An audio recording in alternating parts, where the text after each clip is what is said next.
Bonjour à tous. Aujourd'hui, je souhaite parler des signes de la démence et expliquer pourquoi il est crucial de reconnaître ces signes précocement. Même si le corps a une capacité étonnante à se rétablir et à se régénérer, la démence est l'une de ces affections qui, une fois que nous avons dépassé les premiers stades, n'est tout simplement pas réversible. La démence, en général, se traduit par un déclin mental. C'est une diminution de la capacité à effectuer des processus mentaux. Elle est donc associée à des troubles de la mémoire, des changements de personnalité et une altération du raisonnement. Pour cette raison, c'est l'une des affections les plus dévastatrices que l'on puisse développer. Même si la personne est techniquement encore en vie, que le corps est toujours là, la personne que nous avons connue n'est plus la même. La démence est un terme générique qui englobe de nombreux types de démence. La forme la plus courante de démence est la maladie d'Alzheimer, mais il en existe d'autres, comme la démence à corps de Lewy, la démence vasculaire qui résulte de multiples infarctus silencieux. Cela se produit souvent chez les personnes qui ont subi des AVC. Nous voulons comprendre les signes très précoces, ainsi que les mécanismes qui les provoquent, afin de pouvoir effectuer une détection précoce et, mieux encore, faire de la prévention. Si nous détectons les signes tôt, il est encore possible d'inverser les effets. Pourquoi est-ce si difficile de les inverser à un stade avancé? Parce que nous avons besoin du cerveau pour réparer le cerveau. Nous avons besoin de la fonction cérébrale pour prévenir un déclin supplémentaire. Tant que nous avons une certaine fonction cérébrale, nous avons la motivation pour agir, faire de l'exercice, prendre des mesures, mener une vie active, faire des choix alimentaires plus sains, etc. Mais l'inverse est également vrai. Une fois que nous perdons une partie de la fonction cérébrale, lorsque cette perte dépasse un certain point, nous n'avons plus la motivation, ce qui entraîne une activation moindre, aggravant encore le déclin de la fonction cérébrale, et ainsi de suite. Je souhaite vous guider à travers les 7 stades du déclin mental, et vous comprendrez alors pourquoi ces cases avancées sont si difficiles. Une fois que le cerveau est parti, il est parti.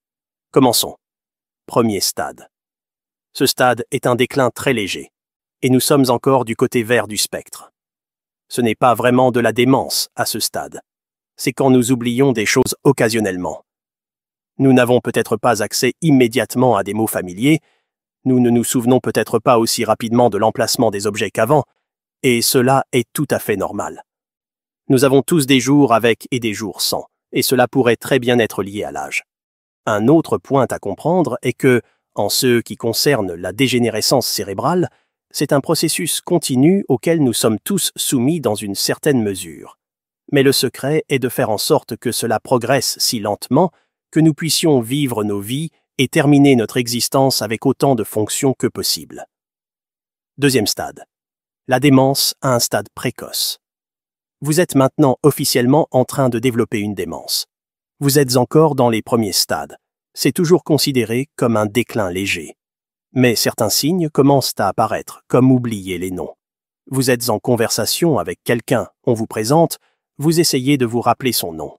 Mais une minute plus tard, vous n'avez aucune idée de ce que c'était. Votre mémoire à court terme flanche. Une autre manifestation pourrait être d'oublier ce que vous venez de lire. Vous regardez un petit clip vidéo ou vous lisez un paragraphe et une minute plus tard, vous ne savez plus de quoi il s'agissait. À ce stade, certaines personnes apprennent à compenser. Elles prennent conscience que leur mémoire à court terme diminue, alors elles développent une stratégie pour ne pas oublier, comme écrire des choses qu'elles savent devoir se rappeler, mais qu'elles oublieront probablement. Nous faisons tout cela dans une certaine mesure en utilisant des listes pour rester organisés, etc. Mais ici, c'est un peu plus avancé, et ces personnes laissent des traces, comme des miettes de pain, afin de retrouver leurs notes et d'avoir un peu d'organisation dans leur vie. Leur capacité à organiser et à accomplir des tâches se détériore également. En planifiant, lorsque c'est complexe, lorsque plusieurs étapes sont impliquées, elles ne peuvent plus vraiment gérer sans marquer leur chemin à l'avance. Dans les tout premiers stades, avant tout signe d'altération cognitive, on peut observer une diminution de l'endurance cérébrale. Cela pourrait se manifester par une réduction de la capacité d'attention, plus de fatigue mentale. Vous pourriez ne pas pouvoir rester concentré aussi longtemps qu'auparavant. Vous pourriez ressentir le besoin de caféine ou d'un autre stimulant pour continuer. ou vous pourriez remarquer que, dans un autre aspect, votre fonction cérébrale ne fournit plus la qualité de vie à laquelle vous êtes habitué. Vous remarquez un changement. Ce qu'il faut comprendre ici, c'est que lorsque les gens commencent à compenser et à développer une stratégie, ils ont encore suffisamment de fonctions cérébrales, suffisamment de conscience, ils sont encore conscients du problème et ont une certaine motivation. À ce stade, il est encore possible de renverser la situation si vous comprenez comment fonctionne le cerveau et ce dont il a besoin. 4e stade. Ce stade est toujours considéré comme une démence à un stade précoce, mais vous êtes un peu plus avancé. Il y a maintenant un déclin modéré et il devient de plus en plus difficile de renverser la situation. Il est presque impossible de revenir en arrière, mais il est encore possible de ralentir le processus. Un exemple serait maintenant d'oublier des événements récents au-delà de la simple lecture d'un paragraphe. Vous pourriez avoir fait quelque chose, et vous ne vous en souvenez plus. Une autre chose qui arrive souvent ici est une altération des capacités de calcul. Votre capacité à faire des calculs simples n'est plus aussi bonne. Un exemple serait de soustraire 7 à un nombre. Vous commencez avec 100 et soustrayez 7. Donc 100 moins 7 fait 93. 93 moins 7 fait 86, et ainsi de suite. Normalement, vous devriez pouvoir le faire, même si vous ne pouvez pas le faire instantanément ou aussi rapidement que quelqu'un d'autre. Mais une fois que vous atteignez ce stade, vous ne pouvez tout simplement plus le faire. Certaines autres capacités que vous perdez peuvent être la capacité de payer des factures et de gérer vos finances. Même si vous vous concentrez, vous n'y arrivez tout simplement plus. Les tâches nécessitant plus de planification et de gestion deviennent de plus en plus difficiles. Donc quelqu'un d'autre doit commencer à prendre en charge ces tâches. Quand on parle de ces stades, il faut comprendre que même si l'on se concentre principalement sur la portion cognitive, sur le diagnostic des capacités mentales, cette capacité mentale se reflète dans la physiologie. Le tissu physique de la neurologie décline et ce déclin est progressif. Avant même d'observer un déclin notable de la fonction cognitive, il y a déjà eu une progression du déclin physique. On parle de la machinerie cellulaire de vos cellules cérébrales qui commencent à décliner très progressivement dans leur capacité à produire de l'énergie et des signaux, c'est le début de cela. Encore une fois, si nous détectons cela au stade de la dégénérescence précoce, nous pouvons inverser la situation. Mais à mesure que les symptômes précoces apparaissent et que nous avançons vers les symptômes plus tardifs, il est simplement trop tard. Un autre signe à observer dans les tout premiers stades est les changements de posture et de mouvement. Votre cognition est toujours présente, mais ces changements indiquent une dégénérescence de la fonction cérébrale, de la capacité physique du cerveau à effectuer des tâches. Si vous êtes assis et que vous remarquez des tremblements ou des secousses, c'est un signe que le cerveau ne contrôle plus aussi bien ses mouvements qu'avant. Si vous constatez que votre écriture devient plus petite, et que ce n'est pas parce que vous avez toujours écrit de manière soignée, mais que vous écriviez d'une certaine manière, et que maintenant votre écriture est plus compressée, c'est ce qu'on appelle la micrographie. C'est un autre signe. Si vous ne sentez plus aussi bien les odeurs des aliments, l'odorat est le résultat de la fonction cérébrale comme tout le reste. Si la qualité de votre sommeil diminue, la fonction cérébrale détermine la production hormonale et la régulation des cycles de sommeil et du stress, etc. Un autre signe de la dégénérescence cérébrale peut être une posture voûtée. La posture fait partie de la santé cérébrale. Nous commençons notre vie en tant que bébé dans une position fœtale, tout recroquevillé, puis, à mesure que le cerveau se développe, nous adoptons une posture droite. Lorsque le cerveau commence à s'affaiblir, nous revenons à une position plus courbée, voûtée, semblable à celle de l'enfance. Un autre signe que le cerveau ne fonctionne pas bien est la perte de balancement des bras. Lorsque vous marchez, vous pouvez remarquer qu'un bras balance plus que l'autre, ou que les deux bras ne balancent presque plus du tout. Ce qu'il faut comprendre, c'est qu'une mauvaise fonction cérébrale entraîne ces signes. Mais cela fonctionne également dans l'autre sens. Si vous faites attention à votre posture et à votre balancement des bras, vous renforcez en fait la fonction cérébrale. Les personnes atteintes de démence perdent souvent la notion du temps, du jour, du mois, voire de la saison. Elles peuvent commencer en été et demander « Est-ce qu'il va neiger aujourd'hui ?» Elles n'ont vraiment aucune idée du temps ou de la saison. Il est normal de ne pas savoir si nous sommes mercredi ou jeudi, parce que beaucoup de choses se passent et nous nous laissons distraire, mais si nous prenons le temps de réfléchir, nous pouvons le déterminer. Avec la démence, les gens perdent des objets, mais ils sont également incapables de retracer leurs pas pour comprendre où ils les ont laissés ou ce qu'ils en ont fait. Il est normal que nous perdions des choses de temps en temps, mais nous avons encore une conscience de base de ce qui s'est passé ou de l'endroit où elles pourraient être. Avec la démence, ils ont également du mal à être cohérents. Dans une conversation ou en essayant d'expliquer quelque chose, le raisonnement est partout. Il n'y a pas de structure ou de direction. Il est normal que nous cherchions parfois un mot. Nous nous perdons occasionnellement, mais avec du temps, nous pouvons retrouver notre fil de pensée. Continuons maintenant avec le 5e stade. C'est le stade intermédiaire.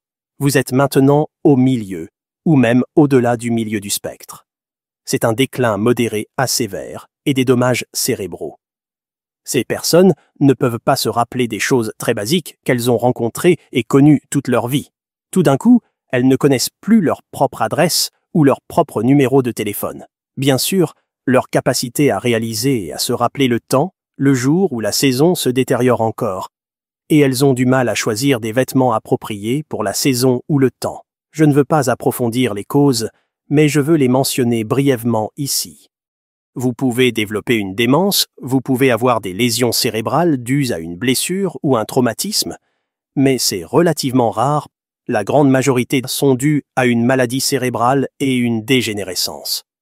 C'est un déclin progressif des processus mentaux dus à la dégénérescence physique. La première chose à comprendre dans ce contexte est le principe utiliser ou perdre. Vos muscles fonctionnent de la même manière. Si vous vous cassez le bras, que vous le mettez dans un plâtre, ce muscle va rétrécir parce que vous ne l'utilisez pas. C'est le composant le plus important de la dégénérescence cérébrale. Il existe une prédisposition génétique, mais il faut comprendre le mécanisme de base ici. De quoi le cerveau a-t-il besoin? Il a besoin de carburant, c'est-à-dire de ce que nous mangeons. Et il a besoin d'oxygène pour brûler cette nourriture. C'est le carburant qui produit de l'énergie. Mais la deuxième partie est souvent négligée. C'est la stimulation. Il y a beaucoup de confusion sur la façon de stimuler le cerveau. La plupart des gens pensent qu'il s'agit de jouer au bridge, de faire des mots croisés et d'avoir une vie intéressante.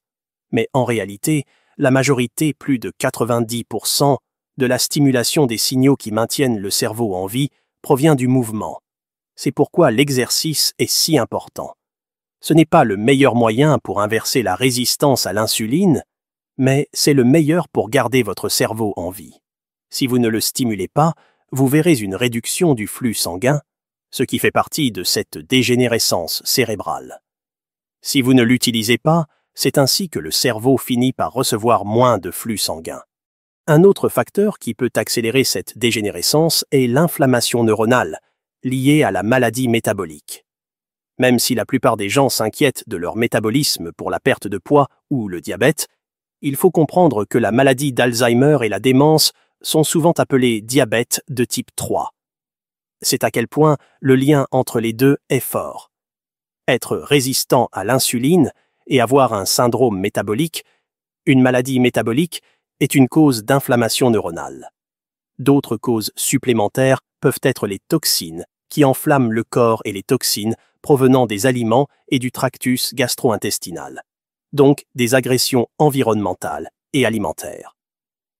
6e stade. La démence intermédiaire a avancé. Vous vous rapprochez vraiment du stade critique. Ces personnes présentent un déclin sévère. Un exemple de ce qui se passe est qu'elles ne peuvent même pas se rappeler le nom de leur conjoint. C'est là que cela devient si dévastateur pour un couple qui se connaît depuis toute une vie, et tout d'un coup, cette personne n'est plus là. Elle est présente physiquement, mais c'est comme si elle n'était plus là.